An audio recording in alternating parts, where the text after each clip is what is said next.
The man who keeps a way out never gets all the way in. If you have a plan B, you will serve it when plan A gets hard, and if you keep a second door, you will never set fire to the first one. I am not here to encourage you, and I am here to show you that the only way forward is to remove the option of going back. The most powerful men in history did not have more options. They made one decision and made it final. There is a quiet betrayal that takes place in the minds of most men, a betrayal not spoken, but rehearsed.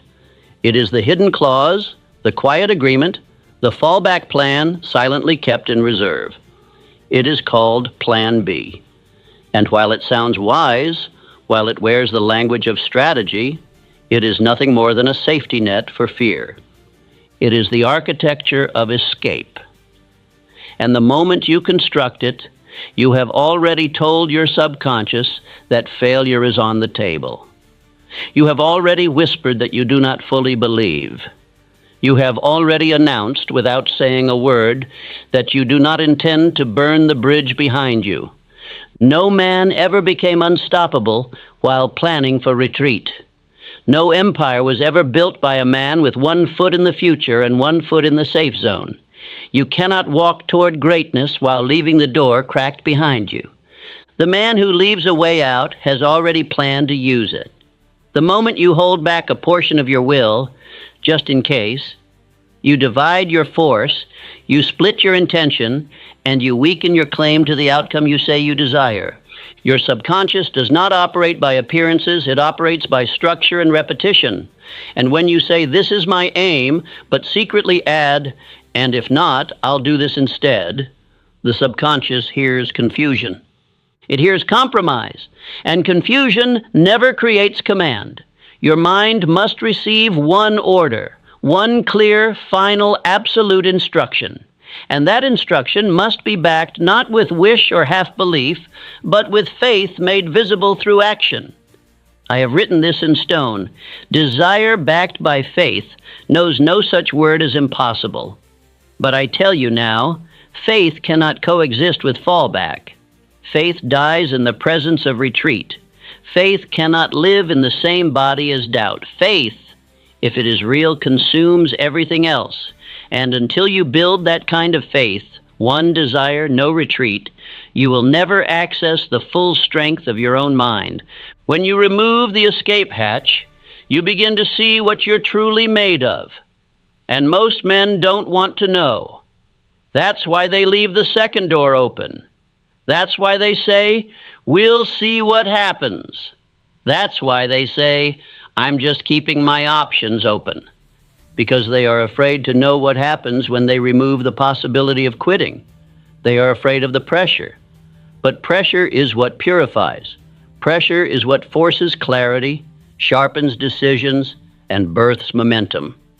Look to the men who burned history into stone, not because they were clever, but because they were committed beyond reversal. Look at Hernan Cortez, the man who brought 600 men across the sea to conquer an empire. And when they landed, he did not prepare for retreat. He did not plan for resistance. He burned the ships, and in that fire he sent a message, not to the enemy, but to his own men. There would be no going back. There was only forward or death, and in that pressure they did not collapse. They rose. Look at Andrew Carnegie, who decided that he would master the steel industry. He did not play it safe. He did not try multiple ventures just in case one failed. He did not split his efforts across industries to diversify his risk. He chose steel, and then he poured everything into it: time, focus, capital, identity. He did not leave the bridge intact. He built forward with no rear view. And because of that, he did not just grow wealth, he became the lawmaker of an industry. This is the fire you must now walk into. You will not be refined by hope. You will not be reshaped by dabbling. You will not be rebuilt by backup plans. You will be rebuilt by finality. You must say, "This is the aim," and then move as if nothing else exists. You must begin to act as if there is no way out, because the truth is, the man who gives himself no way out begins to tap into power that the average man will never touch. You will begin to think differently when failure is not an option. You will begin to listen more closely, observe more sharply, move more decisively, because now it must work. And that urgency will eliminate your excuses. It will purge your distraction. It will refine your standards. And from that refining fire, a new version of you will be forged, one that is not interested in applause or rescue, but in finishing what he started. Men fail not because of lack of skill, but because of too many soft exits. They say, if this doesn't work, I'll fall back on that. They say, let's give it some time, and if not, we'll try another direction, but that is not belief. That is a man negotiating with his own cowardice. And I tell you now, you will not negotiate with fear and win. You must remove the door, lock the hinge, burn the map. You must tell your mind, your body, your very blood, this is it. We go forward. We do not turn. You are not here to try. You are here to enforce. You are not here to test the waters. You are here to take the hill. And you will take it only when the possibility of surrender has been removed from your vocabulary. And now I give you your first declaration in this new life. Say it slowly. Say it with finality. Say it like a man who has cut the rope behind him and thrown the blade into the sea. I am the man who moves without retreat. I build without exit. I rise without a second door. Again. I am the man who moves without retreat. I build without exit. I rise without a second door. Because from this day forward, the only plan is the one you declared. And it will be completed. Because there is no longer a path that allows you to walk away. Only forward, only fire, only finish. The subconscious mind does not obey indecision. It does not respond to halfway commitments. It cannot serve a divided master. The mind, if it is to act as your greatest servant, must be given a single, clear, final instruction. And that instruction must be followed without detour. But when a man leaves an option open, when he builds his life with an escape hatch quietly tucked behind his aim, what he has created is not freedom, but conflict. He has given his subconscious two roads to obey. And a mind that must choose between two conflicting commands will choose neither. It will drift. You cannot rise while entertaining retreat. You cannot build while simultaneously asking yourself what to fall back on if it doesn't work. Every time you keep another plan, another path, another opportunity just in case, you are dividing the very force that you need to succeed. And force divided is force dissolved. The reason most men remain average is not because they lack ambition, it is because they lack obedience to one decision. They do not want to let go of all their options, so they dabble, they try, they taste, but they never build. Because building requires devotion, and devotion cannot be shared with safety nets. The man who becomes unstoppable is not the man who knows the most. He is the man who has committed the deepest. The man who no longer looks for another way. The man who no longer says, if this doesn't work. Because the moment that phrase enters your mind, your spirit has already weakened. You cannot fully commit while planning for collapse. You cannot think with force while entertaining maybe. You cannot build with authority while whispering plan B in the background of your belief. A decision is not a preference. It is a spiritual command. It is a line drawn in fire. And every time you act, every time you speak, every time you breathe, you do so in full submission to that line. That is what changes men. That is what burns weakness to ash. That is what tells the subconscious there is only one direction: forward. Let me give you the law plainly. You cannot become what you will not fully serve. And to fully serve, you must remove the return map. You must erase the second option. You must kill the sentence that begins with, if this doesn't, because there is no if. There is only this will be done. And if it takes 10 years, it takes 10 years. If it takes failure, so be it. If it takes rebuilding the entire structure of your mind, your habits, and your life, so be it. But you will not leave. You will not shift direction. You will not excuse the pain with backup plans. Think now of Thomas Edison, a man who failed thousands of times in search of one working design. He did not try one path and then choose another when it became difficult. He did not say, "If this doesn't work, I'll pursue something else." He devoted. He did not live for comfort. He lived for the completion of one thing. He did not treat failure as a sign to quit. He treated it as a message. Try again, sharper, more refined, more committed. He held no plan B because he did not require one. He would succeed or he would learn until he succeeded. That is why he invented light while the world waited in darkness. You must ask yourself now, what is the light you have been assigned to build? And what is the shadow you keep protecting by holding on to another path? It is time to identify the exits, identify the moments, the phrases, the patterns where you've been hedging, where you've said just in case, where you've kept a skill, a contact, a plan in your back pocket for safety. That safety is costing you force. That safety is dividing your destiny, and it must be removed. Take the pen. Draw a line down the page. On one side, write your aim, the thing you must do, the one mountain you have chosen to climb. On the other side, write every whisper of escape you've been entertaining, the jobs you keep for security, the people you keep around to validate your hesitation, the words you say to soften your fear. I'll give it time. I'll see how it goes. If it works, then write them all down. Now cross them out. That act, though simple, is sacred because it tells your mind, we do not go back. You are not the man you were when you kept exits. You are now the man who moves without them. And that movement will change everything, not because you have new skills, but because you have new authority. Your presence will change. Your habits will harden. Your standards will rise because you have stopped giving your power away to what if. And now, your affirmation. Say it not like a quote. Say it like a vow. Let your voice match the weight of what you've just declared. I remove the back door. I revoke the retreat. I advance with no reserve. Again. I remove the back door. I revoke the retreat. I advance with no reserve.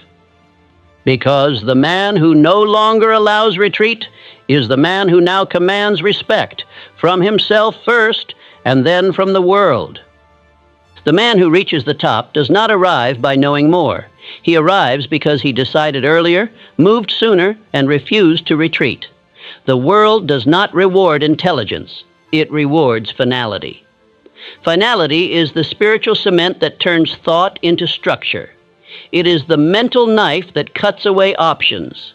It is the invisible force that makes mountains move, not because the man was brilliant, but because the man refused to turn back.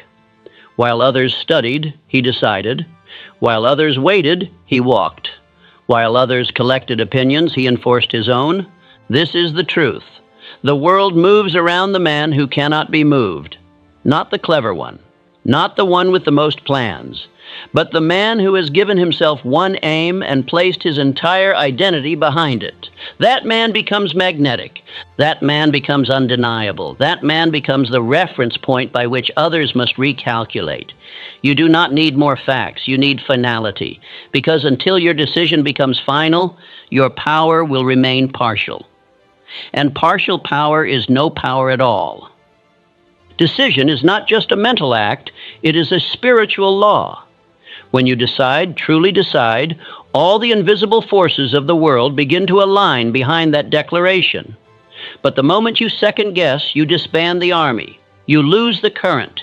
You confuse the subconscious. You send mixed instructions to the very system designed to obey you. The mind does not honor the man who flinches. It honors the man who commands. Most men delay decision, hoping for certainty. But certainty does not precede decision. It follows it. The man who acts first becomes certain in the fire. He builds certainty by walking into the unknown, by staying the course when discomfort calls, by refusing to revise his direction when doubt knocks. And it is in this fire that finality is forged, not in thinking, but in walking, not in comfort, but in commitment. Look to Henry Ford. He was not a man of backup plans. He was not distracted by what others were doing. He did not shift his aim based on economic tides or public opinion. He decided that the average man would drive, and once he decided, he never asked again. He built for the working man. He created systems for the masses. He refused to add features when others pressured him to change. Why? Because he had already chosen. And the man who has already chosen is not interested in revision. He is interested in completion.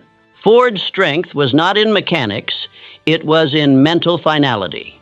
His refusal to be moved gave his engineers something to rally behind. It gave the company a fixed star, and that star did not flicker, even under pressure. He did not ask for permission to simplify. He did not entertain endless suggestions. He walked forward with a direction so final that others had to adjust their beliefs to match it. That is the kind of force that reshapes markets. That is the kind of will that commands history. And you must now ask yourself, have I truly decided, or am I still negotiating with old options? Because the man who is still wondering is the man who has not yet moved. He may be busy, but he is not certain. He may be productive, but he is not powerful. He is still available to distraction.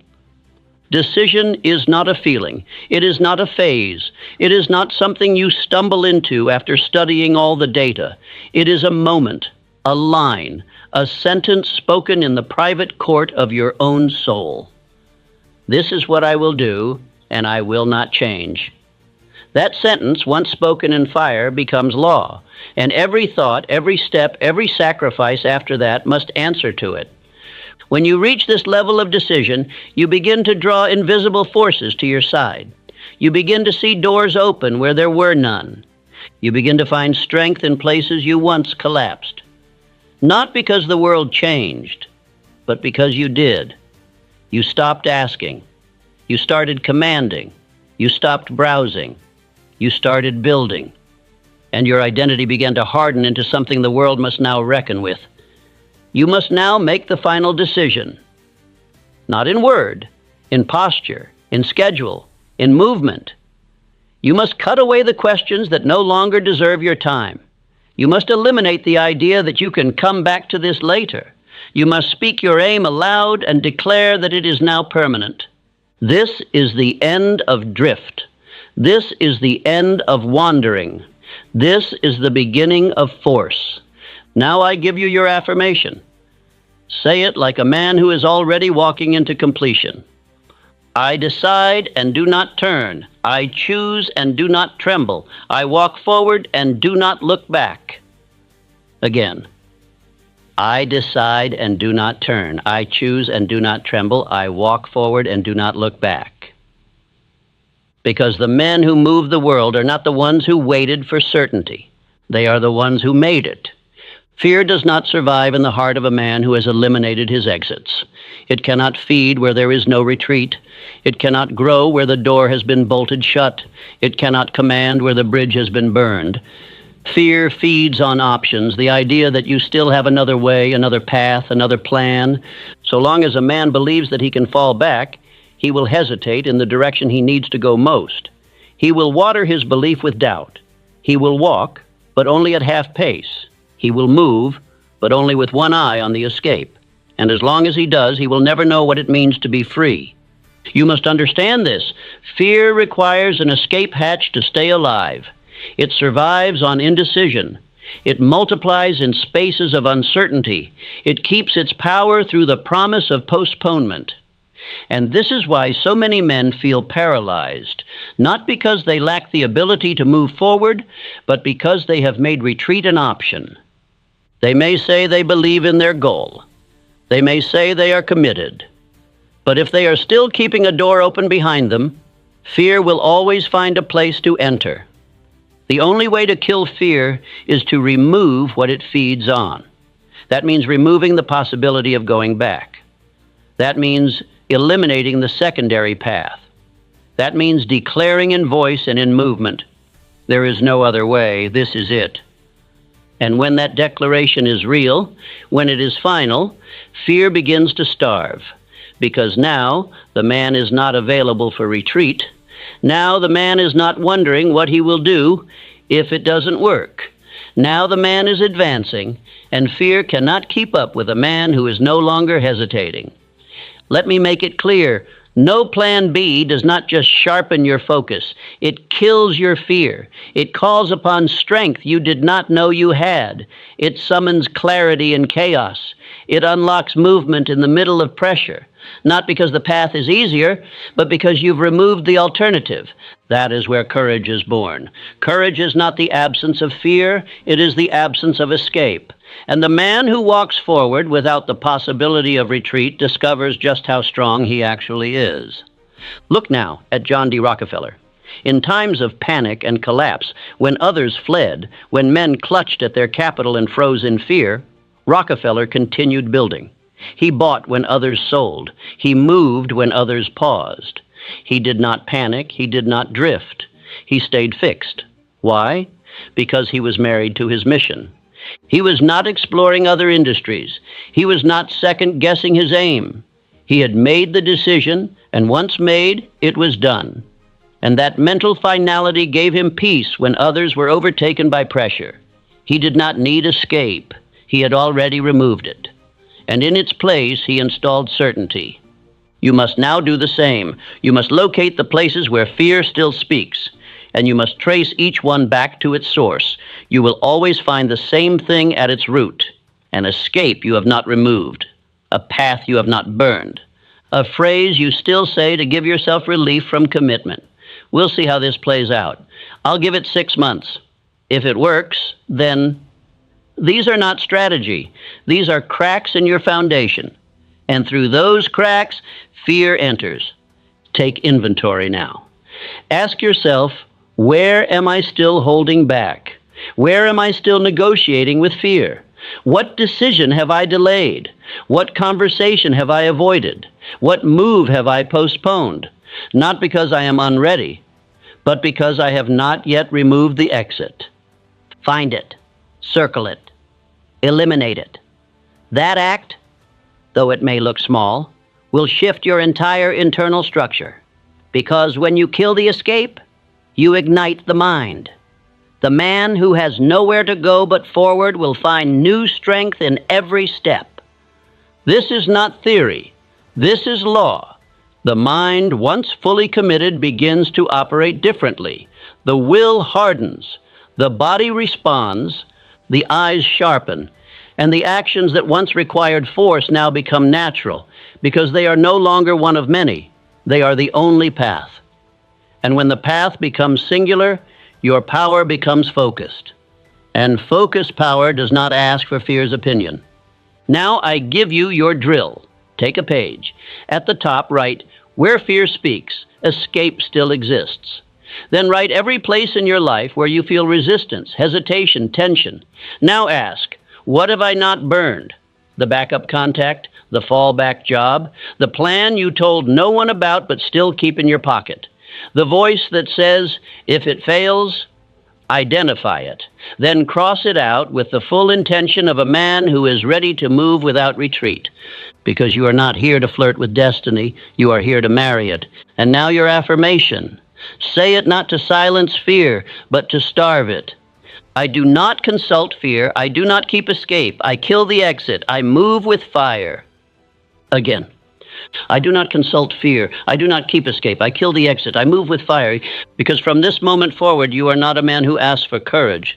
You are a man who summons it by walking forward with no way back. Success does not arrive like a favor. It does not appear because you tried. It does not respond to polite request. Success is not achieved. It is demanded. And the man who demands it is not rude. He is not arrogant. He is simply resolved. He has removed the internal discussion. He no longer asks, will this happen? He says, it will be done. And once that is his tone, once that is his posture, success begins to shift in his direction. Not because he is entitled, but because he has made himself immovable. This is what no plan B does. It removes the possibility of waiting. It destroys the permission you once gave yourself to delay. It closes the door on passivity and replaces it with enforcement. A man who cannot retreat becomes a man who must produce. And that necessity awakens a power most men never tap, not because they were incapable of greatness, but because they always left themselves the option to wait until they felt ready. Readiness is a luxury the committed man cannot afford. He moves without it. He decides in spite of it. He makes results a requirement, not a reward. The moment you say, I will do this or I will rebuild until it is done, you have shifted your relationship with life. You are no longer a seeker. You are now a builder. You are no longer a dreamer. You are now a commander. And while others watch and wonder and wait, you finish. Let me give you one of my laws. Success requires no apology. Failure permits no alibi. And the man who understands this does not look for excuses. He does not ask to be understood. He does not explain why he is not further along. He simply builds again. He adjusts. He adapts. He continues. Because he is not married to the result. He is married to the responsibility. And responsibility does not need permission to succeed. It needs persistence. When you remove Plan B, you remove the illusion of final failure. You begin to see that every setback is a correction, not a defeat. Because you are no longer entertaining alternatives. You will get the outcome, or you will become the man who gets the outcome. Either way, you win. This is what separates the few who finish from the many who fade. They are unavailable to failure as a destination. You must become that man, not someday, today. Because as long as you're still waiting to feel certain, as long as you're still wondering whether the result is guaranteed, you will never demand enough from yourself to break through. The man who moves mountains is the man who refuses to pause until the mountain has moved. And when it doesn't move the first time, he brings another tool, another angle, another level of fire. Because he is not asking for success, he is claiming it. Look now to Abraham Lincoln, a man who failed repeatedly in his early years. He lost elections. He lost battles. He faced criticism that would have made most men retreat. He walked into leadership at the brink of national collapse. But he did not yield. He did not waver. He stayed anchored to the path. He did not say, let me try something else. He did not ask to be spared from the weight. He shouldered it. He bore it. He grew stronger beneath it. Because to him, the path was not optional. It was sacred. And that is how you must now walk. You are no longer here to experiment with identity. You are here to demand results from it. You are no longer here to test the waters. You are here to cross the sea. You are no longer asking for a chance. You are saying, this will be done. I will adjust. I will continue. I will complete. And if you say it enough, with fire, with repetition, with movement, your results will begin to obey you. You must now demand more from your time. No more casual hours. No more reactive mornings. No more quiet surrender to average standards. You must now demand more from your thoughts. No more rehearsal of fear. No more comforting lies. No more someday thinking. And you must now demand more from your words. You do not speak aimlessly. You speak to instruct your mind. You speak to enforce your direction. You speak only when your words are followed by action.